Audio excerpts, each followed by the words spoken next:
ਇਹ ਆਕਾਸ਼ਵਾਣੀ ਹੈ।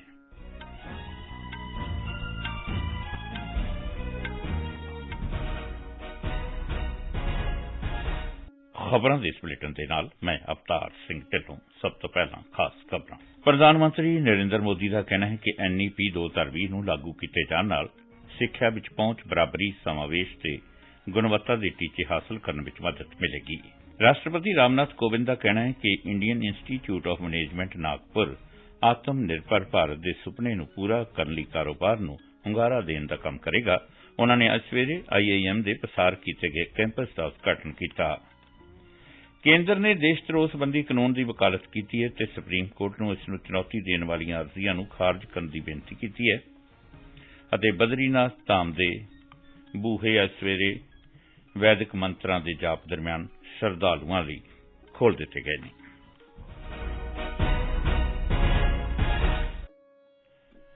प्रधानमंत्री नरेंद्र मोदी ने कहा कि राष्ट्रीय सिक्ख्या नीति 2020 की शुरुआत तो हुण तक 2 सालों में इस नीति के लागू करने नाल पहुंच, बराबरी, समावेश ते गुणवत्ता के टीचिਆਂ ਨੂੰ हासिल करने लई कई पहलकदमियां शुरू कीतियां गईयां ने। उन्होंने ऑनलाइन ते ऑफलाइन सिखलाई के एक हाईब्रिड सिस्टम ਨੂੰ विकसित करने की जरूरत ते जोर दिता तां जो स्कूली बच्चों का तकनालोजी नाल वाधू रुझेवां रोकिया जा सके। प्रधानमंत्री ने कल राष्ट्रीय सिक्ख्या नीति NEP 2020 ਨੂੰ लागू किए जाने का जायजा लिया, जिथे उन्होंने राष्ट्रीय पाठक्रम खाका तैयार करने की प्रगति बारे जानकारी दी गई। प्रधानमंत्री ने यह सुझाव भी दिता कि जिहड़े सैकेंडरी स्कूलों में साइंस लैब्स ने उन्होंने मिट्टी की जांच लई अपने इलाके के किसानों नाल रल के काम करना चाहिए तां जो मिट्टी की सेहत बारे जागरूकता पैदा की जा सके। नवी दिल्ली में मीटिंग दौरान यह सुझाव दिता गया कि आंगनवाड़ी केंद्रों वालों रखे गए डेटाबेस नूं स्कूल के डेटाबेस नाल निर्विघन रूप नाल जोड़िया जाना चाहिए। तकनालोजी की मदद नाल स्कूलों में बच्चों लई नियमित सेहत जांच ते स्क्रीनिंग की जानी चाहिए है। जीवन भर सीखण लई नवीं संभावनावां पैदा करन अते सीखण वालियां च केंद्रीकृत गंभीर ते वख-वख विषयां नाल जुड़िया चिंतन विकसित करने लई UGC ने सिद्धां जारी कीतियां ने, जिन्हां मुताबक विद्यार्थी 2 अकादमिक प्रोग्राम नालों नाल कर सकते हैं। इस मीटिंग दौरान यह कहा गया कि यह यकीनी बनाउण लई कि अंग्रेजी किसी भी विद्यार्थी की सिक्ख्यात्मक प्राप्ति विच रुकावट न बने, सिक्ख्या ते टेस्टिंग विच बहुभाषावाद ते जोर दिता जा रहा है। इस टीचे नाल राज बुनियादी पद्धर ते 2-भाषी ते 3-भाषी पाठ पुस्तकां प्रकाशित कर रहे हैं ਅਤੇ दीक्षा प्लेटफार्म ते समग्री 33 भारतीय भाषावां विच उपलब्ध कराई जा रही है। राष्ट्रपति रामनाथ कोविंद ने IIM नागपुर की एक रीजनल इनोवेशन ऑर्गेनाइजर की भूमिका की तारीफ की है ते कहा है कि संस्था कारोबार नूं ਹੁੰਗਾਰਾ देने का काम करेगी ਅਤੇ आत्मनिर्भर भारत के सुपने नूं हकीकत विच तब्दील करने विच खिते दीआं सनअतां दी मदद करेगी। उन्होंने यह भी कहा कि इस नाल नवीआं काढां ते उद्यमशीलता दीआं सेवावां मुहैया होणगियां। वो अज नागपुर के मेहान इलाके which Indian institute of management IIM के नवे स्थाई ते प्रसार किए गए कैंपस का उद्घाटन करने समय बोल रहे सन। राष्ट्रपति ने कहा कि IIM नागपुर का मौजूदा वातावरण विद्यार्थियों दरमियान नौकरियां लभण वाले बनने की थां नौकरियां पैदा करने वाले बनने की सोच नूं उत्साहित करेगा। राष्ट्रपति ने IIM नागपुर वालों मुहारत के 7 केंद्रां नाल फाउंडेशन फॉर एंटरप्रेन्योरशिप डेवलपमेंट इनफैड कायम करने लई IIM नागपुर की तारीफ की। उन्होंने जानकारी दी कि इनफैड ने कामयाबी नाल औरत उद्यमियां नूं औरत स्टार्टअप प्रोग्राम तो ग्रैजुएट होण ते हौली हौली उन्हां लई 6 उद्यम कायम करने दे समर्थ बनाया है। इस मौके बोलदे केंद्रीय मंत्री नितिन गडकरी ने कहा कि नागपुर नूं एक सिक्ख्यात्मक डॉक्टरी ते लॉजिस्टिक्स केंद्र बनाउण दा सुपना हुण सच हो रहा है। ये खबरां तुसीं आकाशवाणी तो सुन रहे हो। उप राष्ट्रपति M वेंकैया नायडू ने साइबर अपराधों, आर्थिक जुर्मां ते ऑनलाइन धोखाधड़ियां नाल प्रभावशाली तरीके नाल नजिੱਠਣ ਲਈ पुलिस मुलाजमां दे हुनर विच सुधार दी लोड़ ते जोर दिता है।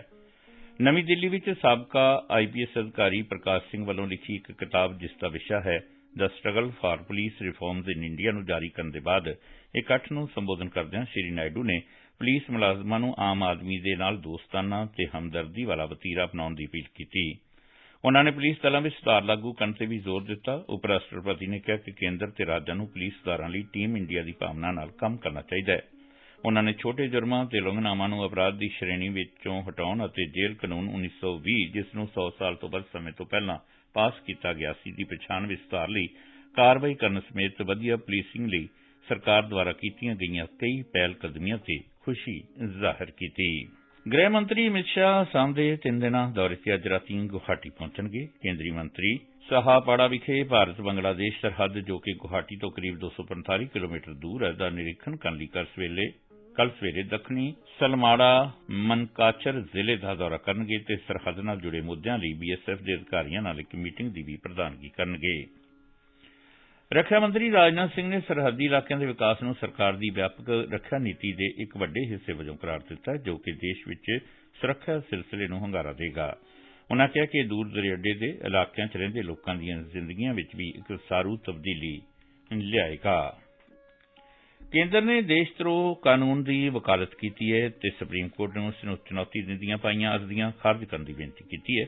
चीफ जस्टिस NV रमन्ना की अगवाई वाला 3 जजां का बेंच जिस विच जस्टिस सूर्यकांत ते जस्टिस हेमा कोहली भी शामिल ने देशद्रोह बारे कानून की संविधानक वैधता नूं चुनौती दिंदियां पाईआं अर्जियां ते सुनवाई कर रहा सी। अदालत सामने दायर एक हल्फनामे विच केंद्र ने कहा कि 3 जजां का बेंच इस दी वैधता की घोख नहीं कर सकता ते यह मामला इस तों वड्डे बेंच कोल भेजा जाना चाहिए है। सरकार ने कहा है कि पोस्ट ग्रेजुएट लिए राष्ट्रीय योग्यता ते दाखला इम्तिहान नीट PG 2022 मुलतवी नहीं किया गया ਅਤੇ ਇਹ तयशुदा तरीक ते 21 मई ਨੂੰ ਹੀ कराया जाएगा। प्रेस सूचना ब्यूरो ने यह दावा करदिआं कि नीट PG इम्तिहान मुलतवी किया गया है। इम्तिहानां दे राष्ट्रीय बोर्ड के नां ते जारी नोटिस नूं फर्जी करार दिता है। इसने कहा कि बोर्ड वालों अजिहा कोई नोटिस जारी नहीं किया गया। डॉक्टरी विज्ञान विच इम्तिहानां बारे राष्ट्रीय बोर्ड NVEMS ने इस दे नां ते जारी झूठे नोटिस खिलाफ खबरदार किया। इसने उम्मीदवारों नूं अजिहे गैर तसदीकी नोटिस तो गुमराह ना होण ਅਤੇ NVEMS संबंधी कोई भी जानकारी लैण लई इस दी अधिकारक वैबसाइट ते जाण दी सलाह दित्ती है। केंद्रीय प्रबंधित प्रदेश जम्मू कश्मीर विच दक्षिणी कश्मीर के कुलगाम जिले के देवसर इलाके विच चियान विखे सुरक्षा बलों ने 2 दहशतगर्दां नूं गोलियां मार के मार दिता है। इन्हां विचों मारे गए एक दहशतगर्द की पछाण पाकिस्तानी वजों हुई है ते ओह गैर कानूनी करार दित्ती गई लश्कर-ए-तैयबा दहशतगर्द जथेबंदी नाल संबंधित सी। मारे गए दहशतगर्दां के कब्जे चों हथियार ते गोली सिक्के समेत इतराजयोग समग्री बरामद की गई है। रवायती पूजा के नाल अज सवेरे श्रद्धालुओं लई बद्रीनाथ धाम के कपाट खोल दिते गए हैं। वैदिक मंत्रों के उच्चारण दरमियान ये कपाट खोले गए। इस मौके पर फौजी बैंड ने धार्मिक धुनां बजाईआं। बद्रीनाथ धाम उत्तराखंड के चमोली जिले में स्थित है जो कि भगवान विष्णु नूं समर्पित है। अक्षय तृतीया के मौके पर गंगोत्री ते यमुनोत्री मंदिरों के कपाट खोलण दे नाल ही 4 धाम यात्रा इस महीने की 3 तरीक तो शुरू हो गई सी। जिवें कि पूरा विश्व अज मां दिवस मना रहा है, एतवार नूं बीजिंग विच भारती सफारतखाने विखे एक विशेष योग समारोह किया गया जिस विच वख-वख सफारतखानिਆਂ ਤੋਂ ਅਤੇ चीन के योग अभ्यासकारां की उत्साहजनक भागीदारी वेखी गई। 8वें अंतरराष्ट्रीय योग दिवस तो पहला बीजिंग विच भारती सफारतखाने ते शंघई गुआंगजू तो हांगकांग विच कौंसलखानिਆਂ ने योग समारोहां की लड़ी शुरू कर दी है। नाल ही आजादी का अमृत महोत्सव का जश्न मनाउण लई चीन विच 75 योग संस्थावां ते स्कूल अंतरराष्ट्रीय योग दिवस ते बीजिंग विच मुख समारोह नाल वर्चुअल तौर ते जुड़नगे। आखिर विच खास खबरां एक बार फिर सुन लो। प्रधानमंत्री नरेंद्र मोदी का कहना है कि NEP 2020 नूं लागू किए जाने नाल सिक्ख्या विच पहुंच बराबरी समावेश ते गुणवत्ता के टीचे हासिल करने विच मदद मिलेगी। राष्ट्रपति रामनाथ कोविंद का कहना है कि Indian institute of management Nagpur आत्म निर्भर भारत के सुपने नूं पूरा करने लई कारोबार नूं हुंगारा देण दा काम करेगा।